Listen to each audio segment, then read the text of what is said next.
G'day and welcome to the Voice of a Veteran podcast. Now, this is actually a special episode because it was recorded between Scotty Evennett and myself as we were deciding to launch Voice of a Veteran and what we wanted to achieve and where we saw the issues that needed to be addressed in the veteran community. Guys, there are so many golden nuggets to be found in good quality conversation. And the reason that I found myself sitting with Heston in the first place recording podcasts was a need for veterans to support veterans in getting this key information out there. Now, this is a great episode for those who want to perhaps gain a better understanding of what we've personally lived through, from the highest levels of performance in service through to the lowest areas that too many people avoid conversations on. So stay tuned, take away some of those key learning points, and we'd love to hear your feedback at the end. Enjoy.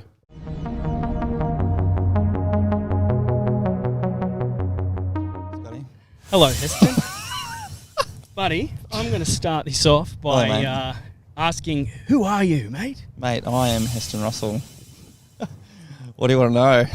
Give us a little bit of a background so these guys know exactly what you've done and why you're sitting in that seat. Yeah, for sure. Born in Sydney, grew up in Brizzy, joined the military straight out of high school. Went straight down to Canberra, your neck of the woods, for 3 years at ADFA, then 1 year RMC.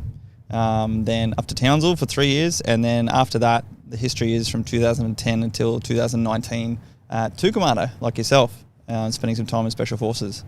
During that time, that's when got to see Afghan 4 times, Iraq once, do all sorts of good things, and then transitioned from the military. Officially started last year, but took a bit of long service leave before then to bring Barry's over here, and since then, now trying to sort of carve a bit of a path that I reckon we all need in the veterans mental health space. Yeah, absolutely. And you mentioned Barry's. Yep. Did you naturally fall into the fitness space, for those who don't know what Barry's Boot Camp is? I think, mate, and we'll probably talk about this later, as far as that sort of transition, the culture that was Barry's, primarily fitness and fitness-minded people, was at least one of those parts that I readily affiliated with from life and service, and looking for a transition was something that definitely appealed to me. But as I went on to learn, there's definitely a lot more that I needed from that culture and from life outside of defence. Absolutely, and that's another point, isn't it, is why we're talking today. So my background, very similar to Heston, so we served together at in Commando. So I joined in 2006, and I got out in 2013. 2008, I joined the 2nd Commando Regiment. Ended up banging out 4 tours, 3 of those in Afghanistan. And then I asked that question, reference fitness, because that's where I went straight into creatures of habit. There's not too many choices for guys like us to get out. There is, but natural, easy transitions, there isn't. Yeah, absolutely. So. It's also what most people just look at you for. I mean, in the unit, mate, you're a physical weapon. So, you know, enough people building that around you as well, it provides that path of least resistance, I guess, mentally and physically. Absolutely. So I want to talk about Voice of a Veteran. Yeah, right. All right? So shoot straight. Yeah, sure. So this is the plan. I mean, like I've shared with you, mate, about 3 weeks ago I had a very vulnerable moment after hearing about one of the boys trying to take his own life, and it's led me to a place whereby I literally, in my own head, thought that the most plausible course of action was to attempt to harm myself or kill myself. Just the level of sort of despair I was left with over the last few years, transitioning from defence, dealing with the DVA system. And as per the way we've been programmed, I'm then able to go back and then sort of backcast and pick apart where everything's gone wrong. And now look to apply that to the level of change that's needed. And first and foremost, mate, as contemporary veterans, you know, we're this new... we've got the pups in the background. We're this sort of new demographic of veterans that the system is trying to support and deal with, but doesn't really know how to. We're sort of grouped in amongst all the others.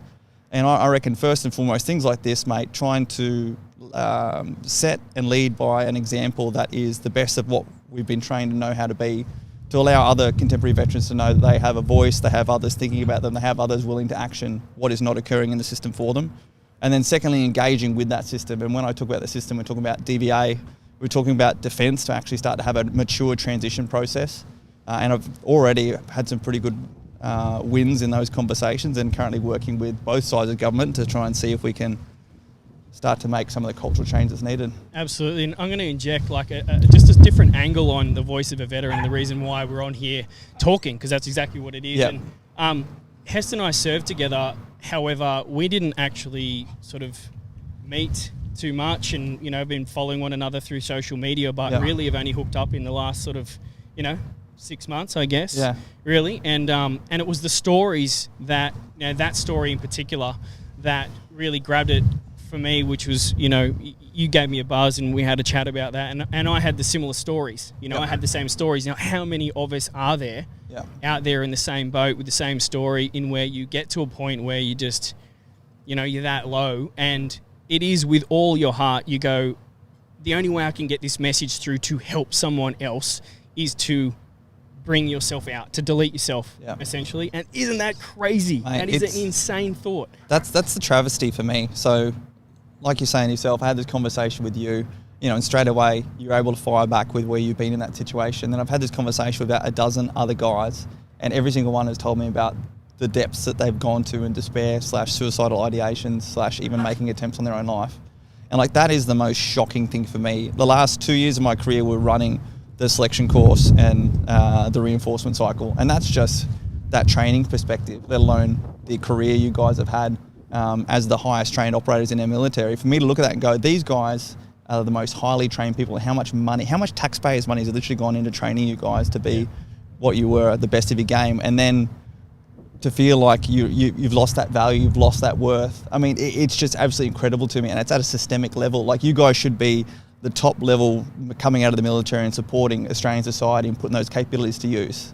And let alone you're not being able to do that, but we're actually falling below, and we're actually falling into that category that is the highest risk of mental health. I found that only putting this together, you put more and more of your past together where you're currently at. You keep looking back and you're going, am I going to unbox this and more and more and more? And for me, it's that you have this drive inside of you. Now, if you don't have the placement for that drive, and you can see the end goal and you can start reverse engineering it and you do all the things we've been taught to do, it turns into anxiety. There's this spot where it turns from a positive to a negative, but that's a fast negative. So that depression, anxiety, depression's where it leads to. You don't even realize that you're living with the anxiety. You think it's that drive. It's that buddy of yours. It's just like, come on, man, get up, let's go. You've got stuff to do. Are you finished yet? And then it turns into that anxiety point where you're just like, hang on, I'm walking around with a faster heart rate than I have to. The chemical imbalance in my body is leading me to want to calm that shit down somehow. You're turning to drinking or drugs or whatever you can to sort of dial that down. And dudes don't even know it's happening. They're still registering that this is me as a normal, but I'm not achieving anything shit. You know what I mean? Mate, it's such a unique... I mean, I now have the... I've now been able to engage socially with some, top athletes and former Olympians, things like that. And everyone has seen sort of their transition out of sport, from putting on weight to everything else in between. They at least have had that sort of public connection to be able to feel that they still have some values, some fame behind it. Grab guys like yourself and myself and all the other guys we're talking about who have lived a life of secrecy, literally not allowed to tell people that you're in the military, literally performing at the highest level of national representation, then coming straight out of that system without an adequate transition process, and you expect us to be able to maintain. You're not even able to connect with people. You can't say, hey, I used to do this. You have to educate them on what you used to do. At the same time, it just makes you feel even more depressed that you're not that cool anymore. And get this, guys, there was a phone call maybe a week ago, I think it was no more than a week ago, where you were, and even yesterday, you were teaching me what to do, where to go as far as the process is. That there was actually two differences between DVA and the next, and all these things Super that I haven't ticked off. This is like a bro of mine, and only that we've gotten closer over the last 6 months did that fall into my lap and allow me to sort of pursue that. So I'd say this is the, before we pull the lid off that can, it's just that there's just that no transition process. The military has a course for everything, but there's no course for exiting the military. During our generation, it was like, hey, if you were leaving, you were leaving capability. You were diminishing capability from the unit or from the military. Whereas, what is it? The role of the Defence Force is to protect Australia and its national interests. We talk about mission nesting. That is a part of, Australia's mission. It should be the Defence's priority to then also transition their people at their highest level of capability that they've invested in into being the best they can be in society. And in the same process, because what you're looking for as a soldier is like this, do that. Isn't it? In this lesson, you will learn. Very simple. Lowest common denominator is very easy to train and teach. Right? By the end of this lesson, you will be able to, and you'll be proved competent or not competent, right? It's just like But that isn't the process because it's a civilian-styled thing. It's the mindset. So I even had a great chat with a lady called Liz Cousins. She's the, I believe she's the secretary for Department of Veterans Affairs last week. And it's all about, we're talking about mindset and motivation. The current mindset of the system is to efficiently move you out of the system as quickly as possible. It's focusing on liability. It's focusing on compensation. Whereas, we didn't join the military to make money. So the worst thing you can do is push us out through an admin process that makes us feel like we're just another number. And then whenever there's an issue, just throw money at us. Yeah, and guys aren't going to accept that they have any issues when they come out because they're going to be like, I'm right. I'll dust off. I've got stuff to do, right? But how many years down the track until they reach a point where they're like, hang on, this is really... Yep. That redheaded stepchild in the corner I'm bringing with me every day. You're like, where is this guy coming from? And he's all over my back. Yeah. Right. And I need some help. Right. I need some help. And it's not, that could be 6 years down the track, 8 years for me. Yeah. 8 years. I'm with you, mate. I'm with you. And even taking it a step back, mate, you would have remembered in the unit and in the military in general, we hid all of our injuries. Yeah. Every single one, because the last thing you want to do is potentially have a red flag on you if, say, a job spins up tomorrow. Our job was to make ourselves the most deployable. And as opposed to, again, we're talking about this mindset, this cultural change. It's like, hey guys, it's best for you to actually start looking after yourself now, document this shit, go see it. It's not going to impact on capability. Yep. The military is actually the best for doing direct HR. In the corporate world, they give HR out to HR resources and whatever. But in this, your direct commander is your direct HR manager. Except when it comes to physical or mental injuries. Don't even mention mental injuries, that's a whole other kettle of fish and you just remove from capability. There's just that education process, and blokes like yourself and myself, mate, just have to get more involved in talking to current serving guys and girls, the NCOs, the officers at the junior level, to say, hey, long-term plan here. You need to look after your people here and now because it's actually the biggest risk to the nation, what's going on with the veteran suicide rate. And I don't know about you, mate, but I don't have many guys that I talk to in there anymore, just due to the nature of the beast on being out. You're over the other side of the fence and everything else that happens. However, I do know that their process in dealing with mental and physical health issues inside the unit is far superior than what we're doing outside. Only because you hear of them developing or putting things in that the Americans have already done before them. Like the SEAL teams have been doing this, and we send over that that liaison officer overseas, and they come back with information and they insert it into the unit. I'm sure that they're kicking ass in there more than I know. No, I'm with you. And that's the nature of we're talking specifically about the Special Forces units that we worked in, and that's the specific nature of what we're in. We're in there long enough, our resourcing and the mentality. I wasn't called sir, I was called boss or Heston. Everything was based on competence and character. So everything was very common sense. So things like that and the ability to have that internal innovation was fantastic. But within the wider defence, mate, that doesn't happen. And the biggest thing is you can't help but appreciate that they don't know what they don't know. So unless they've actually lived that experience themselves, that's the whole thing about lived experience. We need to be able to pass that back into the defence and have these conversations. Absolutely. And I think, I know yourself and myself, we have a little bit of a presence on social media, which allows guys still serving in the army, guys that have just gotten out, guys that want to get in, they reach out to a familiar face and they reach out to someone that they trust that's going to talk back to them because we genuinely want to help. Yeah. And that puts us in a very unique position to bring this sort of information to the table that others aren't hearing about because they've got someone to talk to. I've been a soundboard since I've been out. So 2013 I got out, 2014 starting to put stuff on Facebook even, and guys just reaching in through DM, inboxing, just going, Scotty, I'm in this situation. What do I do here? Give me some solutions to these answers. Yep.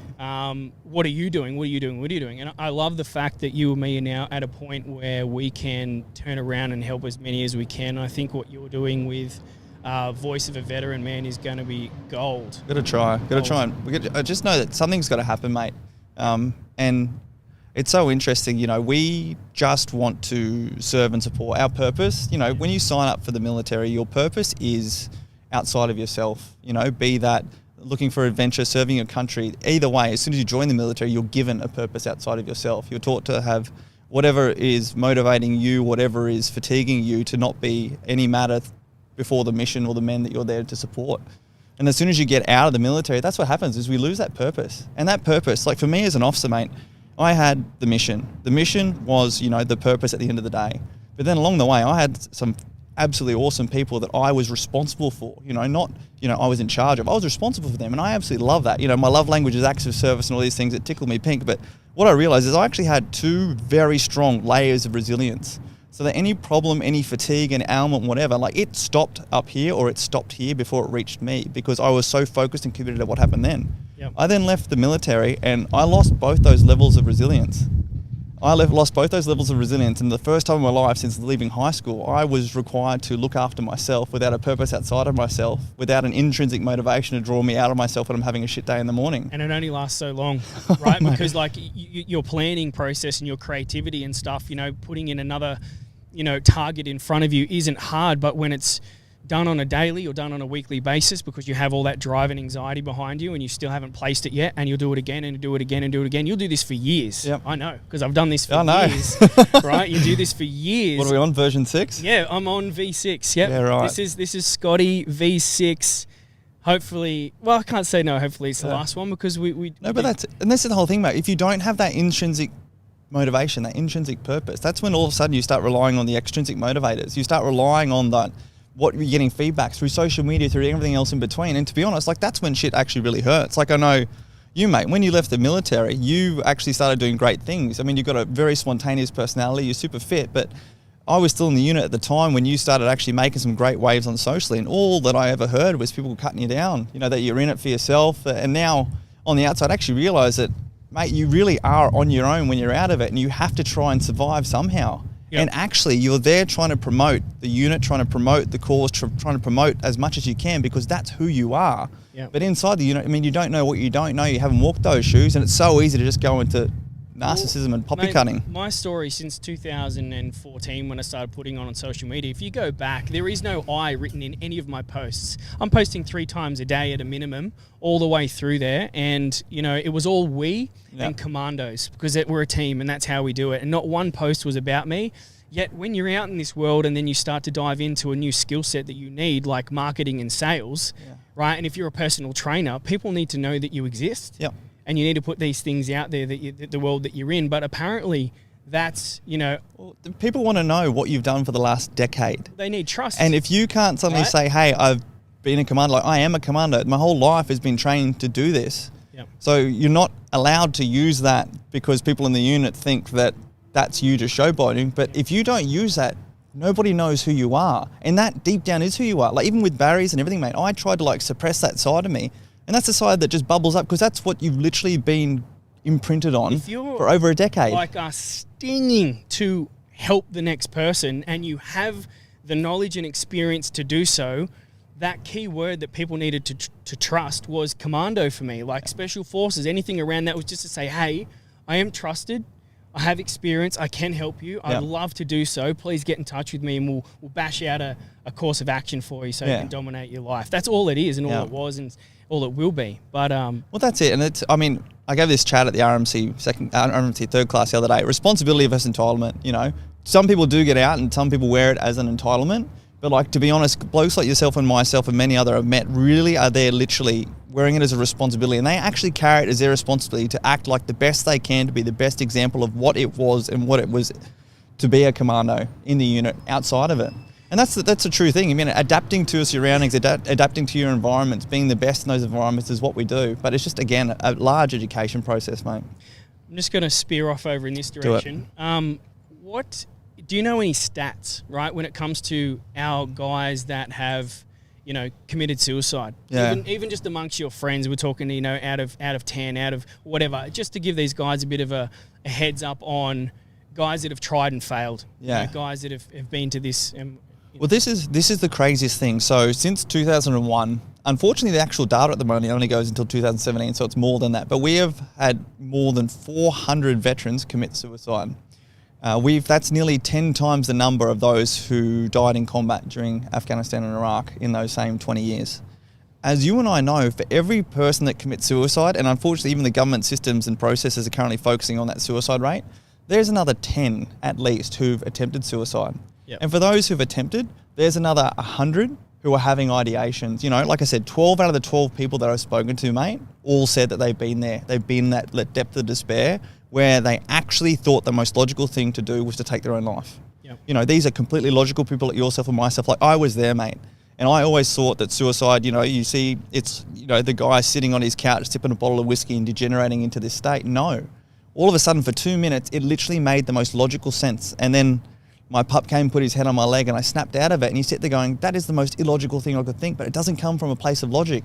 And all it takes is that 2 minutes and resources to do it. Anyway, and for those 100, there's another 1,000 guys and girls who are degenerating into anxiety and depression. And that's where I've been able to work with my psychiatrist and my psychologist and look at this and the current process. Perfect, man. I was just going to ask you, so some of the solutions that we have stumbled across, our experiences since being out, that help us avoid those situations to begin with, and or you're in that situation and you need to get yourself out. Like, I know one, and I'll start us off to get your head spinning, is physical training. Yeah. Right. And I think that's why one of the reasons that, you know, and I've hit this position that you talk about multiple times before, but I'm still here and I'm still trucking on, and physical training and having the support and the people around me interested in physical training also. You know, don't get me wrong, man. I've been to the gym and then I've sat on the bench and haven't done one rep and cried. Right? Mate, I know you're laughing at me. No, I've taken 3 shots of C4 waiting for it to spark me up and still not being able to get that motivation. I'm with you. And what I'm crying about is that, you know, that whole, I used to be at this level, you know, like my performance should be here. Yet what I'm feeling right now, consciously, all I want to do is put on the tunes and action all these other things, you know, wearing the right stuff, pre-workouts. So, you know, I know there's a whole chain of events that I can do to try and prime my mind. But when you've got a particular imbalance going on or a particular train of mind, you are just head first into, like, I don't know, man. I don't even know what it is. No, I'm with you, mate. I'm with you. Like, physical, mental, and emotional health. You know, it's so incredible. I've now been able to pick it apart in the unit. You know, we were physically fit. We placed such a priority on that. But that's because we knew what our purpose was, mate. Like, mentally and emotionally, we were on mission, on target with the boys, doing what needs to be done. And physical fitness is what you did to make sure you could not only keep up with the pack, but perform your job as best as possible. So while we may think we prioritize physical fitness, that's only because everything else was already in alignment. Get out of the military, losing our sense of purpose, losing that mental and emotional focus, we resort to that physicality. I don't know about you, mate, but if I'm not aligned mentally and emotionally, I can spend as much time in the gym as I want and my body doesn't respond, my strength doesn't respond. Fitness to me has to be a byproduct of that alignment prior. I'm glad you're talking here, and Jenna's over there, by the way, my partner. Hey, Jen. And she's and this is perfect because you're communicating this in your own language, which Jen hasn't heard out of my language, but knows it all too well.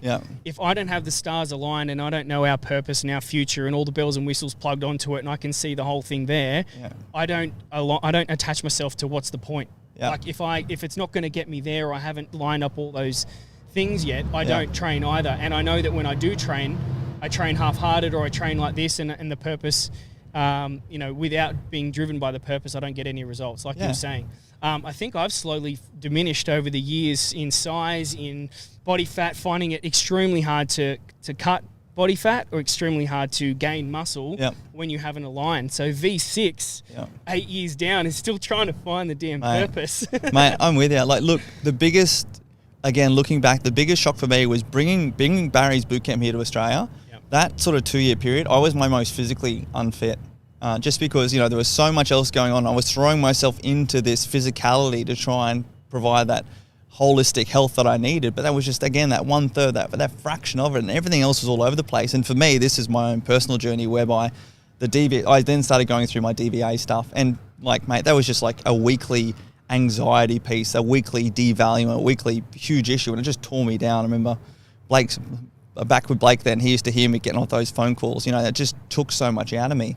But, you know, even being the head of a fitness brand coming to Australia, it was so incredible. Like, it didn't actually mean squat because everything else was like rotting inside. Yeah, man, I can't vibe with you enough on that one, man. And especially when people people even looked at me, let alone looked at you for you actually what you were at in the peak of your physicality. You know, and they look at us and they expect us to be these things, and they still even, like, you know, our mediocre level is actually still pretty good. And you sort of start buying into that, though it's okay, but you actually know deep down that you're better than that, and it just builds this false hope within you. So this is a daily you know, this is a daily thing that gets me down, right? Every single day is, again, like being a commando and being out, whatever, you used to be at a certain level in certain areas, right? Yeah. If you're not that anymore and you know the reasons why you've, you know, come down from that level, for example, I used to do social media 3 times a day plus, right? Do my head in. How do you put yourself out there when you don't love yourself anymore? Yeah. Right? If you don't vibe with exactly where you're at because you used to be something, you know what I mean? And you're not there anymore, and you're reminded by it, by what you see in the mirror, your actions, the response from people around you, like, you know. Yeah. How do you escape that? You can't escape that knowing, and then the mindset goes off this, like, you know, chat. I'm with you. Right? The heads creep, the voices creep in. Oh, dude. Maybe that's it. Like that's the hilarious part for me was when I really lost that purpose, and I actually really tried to really disengage from the whole commando brand and everything. And then I found a lot of people, I mean, that whole different story here, but that's when I sort of started actually accepting my sexuality and things like that. And the whole gay world is like so superficial, and I started receiving really quick buy-ins and feedback on physicality. And, you know, I just changed my social media. I started being like posting in Speedos, you know, I would never wore a Speedo in my life, things like this, where you start buying into where you start to feel that value and need that value, and you actually start building this whole false version of you. And it's just this shallow, empty version of you because there's no purpose inside. So you need to go for whatever extrinsic feedback and motivation you can get, and it just perpetuates into a pit. Dude, that's the V6 that we're talking about, and not the engine version 6. Like, you bought into and you created visually, and you attached emotionally to what you would look like as this gay version, needed to feel valued. And then, so I've been the professional camera guy, you know, the professional this, the professional that, the professional Ninja this. Ninja warrior. Trust me, if I didn't see it to the end, I wouldn't have done it in the first place. So you turn yourself into it, but then it's switch path. You know, you hit that point. Hey, man, I want you to tell me what's your angle with this voice of a veteran? What do you want it to be? You know, what do you want it to enable? I want it to enable contemporary veterans to feel like they have a voice. I want it literally to be a platform that we can try and bring together so many of these contemporary veteran organisations that are doing such good work and bring together like all veterans. You know, I've spent the last year or so trying to work in and around the RSLs, working with the Swiss Aid Boys, the Young Veterans guys. There's so many great organisations out there that are already doing good work, and I just want to continue to support them in a objective way to bring as many guys and girls together. But like, mate, we need to get out and we need to we need to activate the contemporary veteran community. You know, like I'm telling you, mate, post-COVID, we need to like get out and about. You know, these defence transition seminars that are occurring in garrison towns like need buy-in from contemporary veterans who have walked the successful path and have also walked the path that is leading down towards failure. And they just need to hear it from people who've been there. And this is where I realised people like yourself and myself, mate, in the wider military, had great cut through just by using the Special Forces card. You know, it is what it is. Like, everyone else in the military knows that. We can also bring together things like what we've experienced from the highs of social media through to real life, starting up businesses, everything else in between, without attitude, without ego, just delivering what needs to be said. Like, to be honest, if that's one project I could do tomorrow, make it happen. But so right now, COVID's here. You can't do all the travel that you want to do that will be happening, right? So guys reaching out is that next step, right? Everyone's been doing it over their platforms, phones, computers, whatever they can. Reaching out at the moment, it's coming very soon by the time that this, you know, chat is out there, all that sort of stuff. Where can guys go to right now that we can, myself, yourself, for example, are always there? Yeah, for sure. And then soon there's some platforms coming as well. For sure. So the big thing for me is like getting this website up, voiceofaveteran.org. And what I want to do, you know, even on the DVA system, mate, you know, they don't know how many veterans there are in Australia. Like, that's just incredible to me. Anyway, but, you know, in order to have legitimacy carrying forward and not just being our own opinions, then I need to go to and post these questions and post these comments and ask for information from current serving veterans. So that website's going to be that platform where we'll continually update with web forms, with some form of questionnaires. And I just really need that veteran engagement, because then I'm going to grab that information, I'm going to put it around a big sharp stick and start hitting people with it. For sure. And I've heard your story in detail, and I think, you know, later on we're going to hear your story in detail. They've sort of scratched the surface. Myself, I've got a bunch of, like I said, version 6. That means that there's 5 other versions where I've hit this same plateau / hole, and I've had to get myself out of and want to share. But guys, if you've got your own story. That's what we want to compile, whether it's written, whether it's video, whether it's whatever, because this is going to give us the power and give the other guys the confidence to reach out and do the same thing. Absolutely. Like this is 100% my full-time job, is to get out there, hear the stories from the contemporary veterans, hear their experiences. And you know what? We're highly trained and know how to solve problems. So most guys and girls are sitting there actually knowing how they could have been helped along the way. Get all those together. I don't care how big the document is, but go through it all and provide it to those who have to make decisions. You know, we're talking about the politicians. We need noise and we need numbers. We've got a whole veteran community out there who are smart, engaged, well-trained people. It's time to activate it and get amongst it. Absolutely. And I think any other assets, if you guys out there have skill sets that you know we're gonna need on the way through, then fire them through as well, because I'm sure Hes could do a...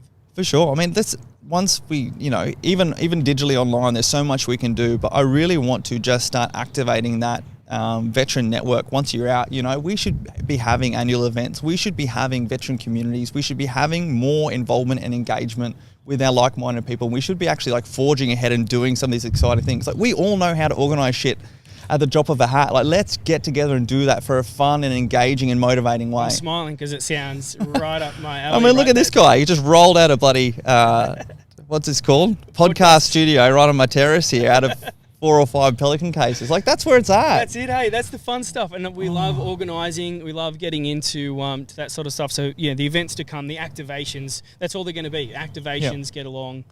Well, this is it. And as a part of this process, you know, I thought, look, let's just make up another foundation. You know, let's raise money. Let's do all this. But first and foremost, like, contemporary veterans need to be helped tomorrow. So getting out there and saying, hey, there's some contemporary veterans who are taking up the cause for you and want to involve you with it. That's step one, to know that, hey, like, someone's out there listening. Because when I was sitting on my couch and you having your moments, mate, you felt like that you're waiting for Big Brother, you're waiting for the system to fix it, but it's not going to happen. So we need to start helping our guys and girls, our peers tomorrow. The next part is that cultural change piece, you know. My father was in the military for 30 years. He got out and then moved to a farm out in Warwick for 10 years and, you know, just sat in his own pit of depression and went through his own stages of depression and issues not being transitioned from defence appropriately. My grandfather fought, he was a section commander and then a platoon sergeant on the Hook in Korea. And then he was the RSM of 8AR in Vietnam. And then when he got out, he went and bought himself a professional fishing boat, crayfishing boat, and spent 14 years spending a week or days out without speaking to my nana, doing his own transition from the military. So as a part of this, mate, phase 2 is this cultural systemic change, you know. Our responsibility, and I have chatted with so many Vietnam veterans out there who are our greatest allies in the contemporary veteran world, is to not allow this system to continue to perpetuate and rapidly onset anxiety and depression and neglect our service veterans transitioning for defence for the next generation. You know, my nephew wants to join the military. You know, if there's not a purpose of supporting the current generation, then the future generation's where it's at. So this is the phase 2, is that systemic change, that cultural change. Mic drop, buddy. I think you've said enough. You've nailed it.